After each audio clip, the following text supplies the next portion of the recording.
세계 증시 소식을 빠르게 새벽 배송해드리는 글로벌 증시 시간입니다. 네, 오늘은 박상현 IM증권 연구원과 함께하겠습니다. 안녕하십니까? 예, 안녕하세요. 네.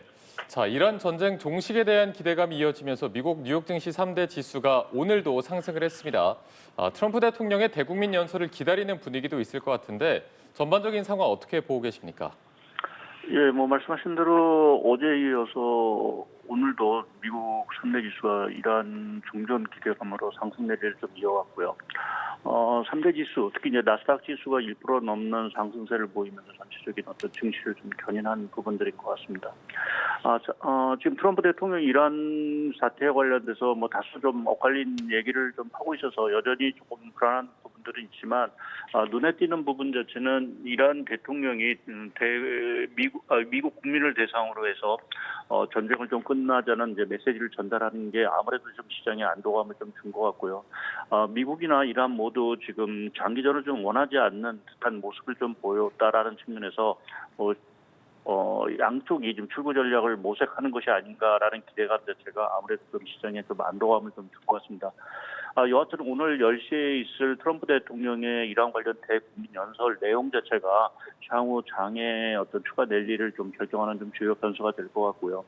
어제 일단 그 국제 유가 같은 경우는 1.2% 정도 하락한 이제 100달러 선으로 좀 이제 다소는 좀 하락한 상황들입니다. 그리고 유럽의 천연가스라든지 브렌트 유가지도 동반 하락한 거로 봐서는 여전히 시장은 조금 종전에 대한 기대감을 좀 갖고 있는 부분들인 것 같고요. 어제 증시 상승은 이란 전쟁에 대한 어떤 좀 기대감 부분도 있었지만 미국 경제 지표가 상당히 좀 호조를 보인 것도 상승에 좀 주된 요인이 된 것 같습니다. 미국 경제를 좀 대표하는 대표적인 지수가 이제 그 ISM 제조업 지수인데 지금 3월 지수 자체가 3년 내 최고치인 52.7로 상당히 좀 호조를 좀 보인 상황들이고요. 그리고 2월 소매 판매 역시도 세금 환급 효과 이러한 것들에 힘입어서 상당히 시장 예상치를 상회했고 또 하나 이제 고용 지표, 특히 이제 민간 고용 지표도 시장 예상치를 상호하는 양호한 좀 흐름을 좀 전체적으로 보여서 아직 저희가 이란발 사태에 따른 어떤 경제 지표의 어떤 영향 자체를 좀 판단하기는 이른 감이 있긴 하지만 미국 경제가 여전히 좀 견조하다라는 부분 자체도 일단은 증시 상승에 좀 주요한 동력으로 좀 작용한 것 같습니다. 네, 말씀 주신 대로 이렇게 종전에 대한 기대감 속에서 어제에 이어서 오늘도 기술주의 상승세가 주도적이었던 걸로 보입니다. 특히 인텔이 8% 이상 급등하면서 반도체주가 오늘도 좀 강한 모습이었는데요. 이외 주목할 만한 종목들, 특징주 정리해 주시죠. 예, 말씀하신 대로 그동안 사실 부진했던 반도체 업종이 상당히 좀 상승 랠리를 좀 보였고요. 특히 이제 필라델피아 반도체 지수가 3%에 가까운 상승세를 이제 보인 상황들입니다.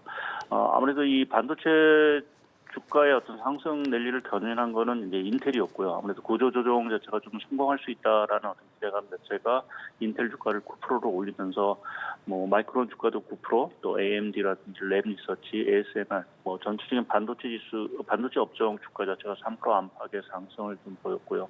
반면에 이제 유가가 하락을 하다 보니까 에너지 업종이 4% 가까이 이제 하락을 하고 하나 또 눈에 띄는 종목은 나이키였습니다. 나이키 주가가 어제 한 15% 정도 급락을 했는데요. 실적 가이던스에 대한 실망감과 더불어서 중국 매출에 대한 어떤 쇼크 이러한 것들이 좀 나이키 종목의 하락을 좀 이끈 부분들인 것 같습니다. 또 하나 좀 눈에 띄는 건 이제 테슬라가 한 2.5% 정도 상승을 좀 했는데 아무래도 국제 유가 상승에 따른 이제 전기차 수요에 대한 기대감 이러한 것들이 좀 반영이 되지 않았나라는 저희 좀 생각을 할 수 있는 것 같습니다. 네. 자, 그렇다면 이제 우리 증시는 어떤 흐름을 보일 것인가? 코스피는 어제 같은 경우에는 8% 넘게 폭등을 했는데 중동발 리스크 완화로 투자 심리가 살아났다 이런 분석도 나오고 있습니다. 그렇다면 이런 분위기가 계속 이어질 거라고 보십니까? 예, 다행스럽게 간밤에 미국 증시 자체가 좀 상승 랠리를 좀 이어갔기 때문에 오늘도 상승 출발이 예상되지 않을까 좀 생각을 좀 하고 있습니다. 특히 어제 이제 삼성전자나 하이닉스 자체가 상당히 좀 급등을 했는데요. 앞서 이제 인텔의 주가도 사실은 좀 많이 올랐다라는 이제 말씀을 드렸는데 여하튼 지금 그 국내 삼성전자 하이닉스의 펀더멘탈이라고 할 수 있는 반도체 수출 자체가 워낙 지금 좋게 나온 상황들입니다. 3월달 반도체 수출이 151% 증가를 했고요. 특히 이제 주목이 되는 게 이제 2분기 수출 전망인데 지금 한국무역협회에서 발표된 반도체 수출 전망 지수를 보게 되면 2분기 전망치가 191로 1분기에 187보다 오히려 좀 더 개선되는 모습을 좀 보이고 있는 전망을 하고 있습니다. 그래서 2분기에도 사실은 중동발 악재에도 불구하고 반도체 수출 자체는 상당히 조금 견조한 흐름을 좀 보이지 않을까라는 좀 전망을 하고 있어서 아무래도 반도체 중심의 어떤 상승 랠리가 조금 이어질 거로 좀 보고 있고요. 다만 아무래도 변수 자체는 아무래도 이러한 리스크일 것 같고요. 특히 오늘 10시에 발표할 트럼프 대통령의 연설 내용 자체가 상당히 좀 중요하지 않을까 좀 보고 있습니다. 출구 전략을 분명히 가시화할 텐데 문제는 이제 우리 입장에서는 호르무즈 해협 봉쇄 여부를 과연 풀 것이냐, 어떤 식으로 풀 것이냐라는 부분이 좀 중요할 것 같고요. 만약 호르무즈 해협 봉쇄를 그대로 놔두고 미국만 이제 출구를 하는 소위 이제 반쪽짜리 출구 전략이 만약 발표가 된다라고 하면 시장에 좀 실망감으로 좀 작용하면서 시장의 좀 변동성 자체가 다시 좀 커질 수 있는 가능성은 좀 잠재해 있다라고 좀 봐야 될 것 같습니다. 네, 자, 뉴욕발 훈풍과 함께 오늘 우리 시장도 추가 상승 이어가길 기대해 보겠습니다. 박상현 IM증권 연구원과 함께했고요. 오늘 말씀 고맙습니다. 고맙습니다. 예, 감사합니다.